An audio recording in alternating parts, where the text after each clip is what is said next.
friends, it's Esther here on Keeping House, and we are in week six of My House is Always Clean. I'm so excited to have been on this journey with you. We are in the fourth week of the month, which means we have basically cleaned all the normal things in our house. And I want to give you a variety of encouragements today. The first one is, if this is your capacity, daily chores, weekly chores, and monthly chores, then that is your capacity. It is good enough. The things that I do less frequently that we're going to talk about over the next few weeks, they are important for me for keeping my house to the clean level that I like it, to keep things so that they never get so backed up that it takes me hours to do them. I don't like spring cleaning. I just want to be clean all the time. But if this is what you've got for energy and time, your house will be pretty dang clean all the time. And so if you're like, okay, I'm at my max, this is enough, that's great. Your house is clean. My second piece of encouragement is, what do you do when you just can't even keep up with this? And the answer is, give yourself a break. There are things that are more important than a clean house. Sometimes you just absolutely need a nap and you can't get the things done that you wanted to that day. Sometimes a friend stops by to spend some time with you. People are always more important than tasks. If one of these types of things happen, your health or your mental health are taking a hit, or you need to be with a person, or baby's sick and they're not sleeping through their nap time, just let go of it. There's a few things that I think you could try to not let things get out of control. One is, try to take 15 minutes, set your 15-minute timer, and do the things that are making you feel crazy. So it might be making sure that your countertops are cleaned off. I know that's a big one for me. Or letting yourself pick up some clutter, or vacuum or sweep up some messes that have been made along the way. You don't need to look at your normal chore plan, but maybe just think of the things that would give you sanity. It might not be that you have time to do all the dishes, but you might just be able to take 3 minutes and load the dishwasher so your kitchen doesn't feel like it's getting out of control.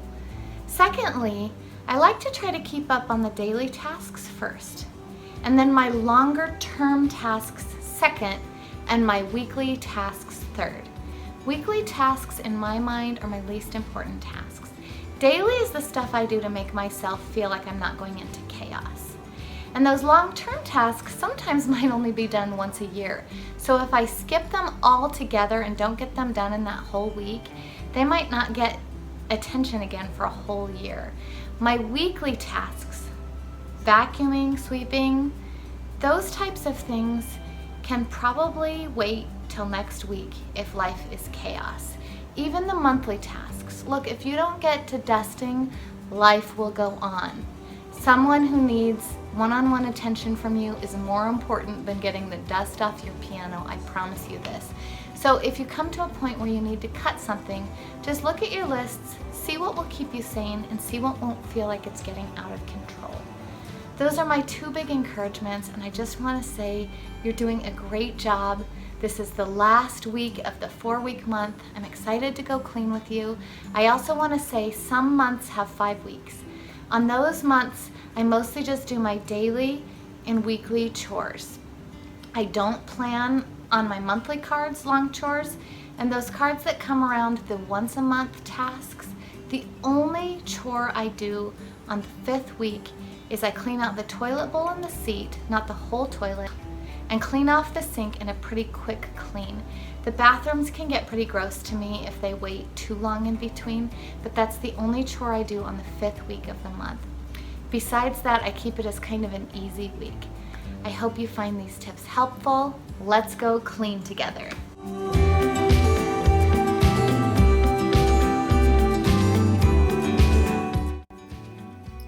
The only chore on Tuesdays is mopping the entryway and the dining room. I have swept these days, so it's the perfect day to mop right after I'm done sweeping.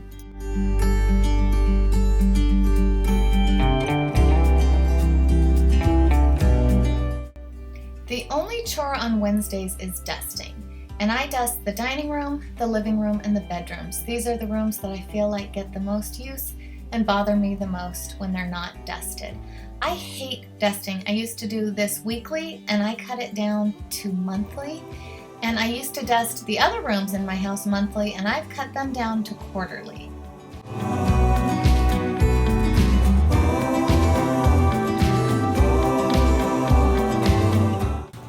So once a month, I just like to address the mess that accumulates here. It usually doesn't take that long.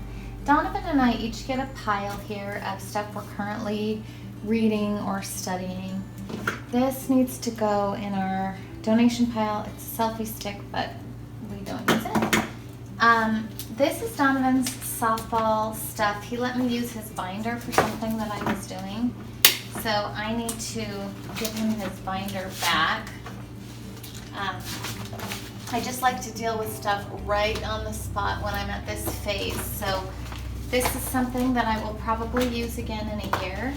So I'm gonna put it up here with my big projects that I'm working on. Usually money-making projects are what I keep up here, but also big family events. And then I will let Donovan have this back. In our home, our placemats where we sit and eat is where we give each other information that we need the other person to do something with. So I'll put this on his placemat. This is from our 4th of July party that I need to debrief, and this is an appointment I need to make with the doctor, so I will put these on my placemat so they go on my to-do list tomorrow morning. And then this is some money stuff that I need to put with my budget to do today. So that is how I clear off this desk in just a couple minutes. Okay, here is one of my money-saving tips. We do not pay for parking except meters. Meters are just cheaper than other kinds of parking when we go downtown. So I put once a month $5 and change, $2 in quarters, $2 in dimes, $1 in nickels, and then 10 cents in pennies. So $5 and 10 cents in the car to make sure we always have enough and don't run out, so we don't end up ever using our credit card when we don't want to.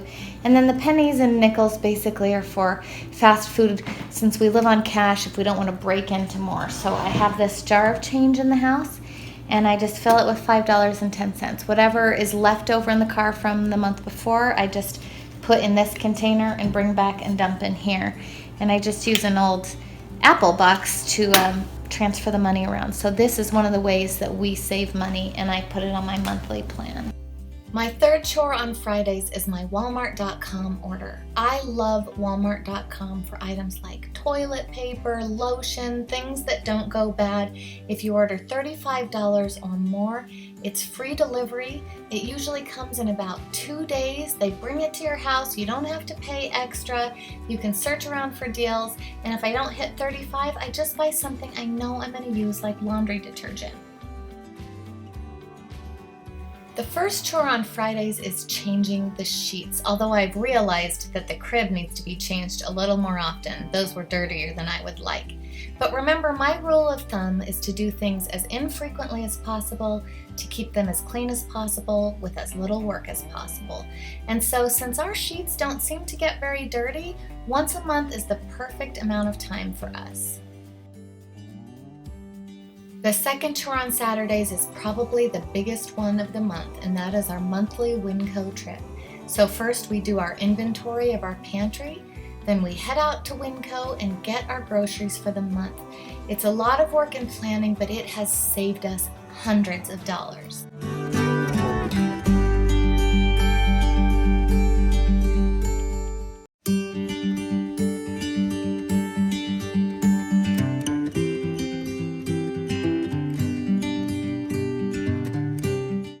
And the only chore for Sundays is emptying the trash around the house. I found that the little trash cans in our bedrooms and in the bathroom only need to be done once a month. In fact, I can squeeze them all into one bag and take them out to the trash once a month.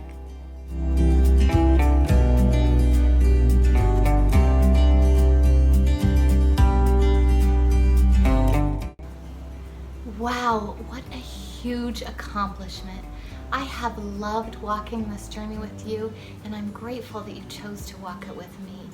We have now done our daily chores, our weekly chores, and our chores for every week of the month. Our house is clean. Is it perfect and spotless? No. Is it clean enough? Yes. And since we have found a rhythm for this cleaning, it's going to be even easier as we kick off another month next week. Remember to give yourself a break, that you're not perfect. And if you keep up on this plan as best as you can, when you miss things, your house is already clean. It's going to be fine. Thank you for joining me. I hope that you want to continue this journey with me, so please subscribe so that you don't miss any of my videos. And we're going to take the next few weeks to talk about those bigger long-term chores that I do less frequently, but that keep me from stressing about those big chores and wondering when I'm ever going to get them done. I have it in a plan. Now enjoy the rest of your day with someone you love.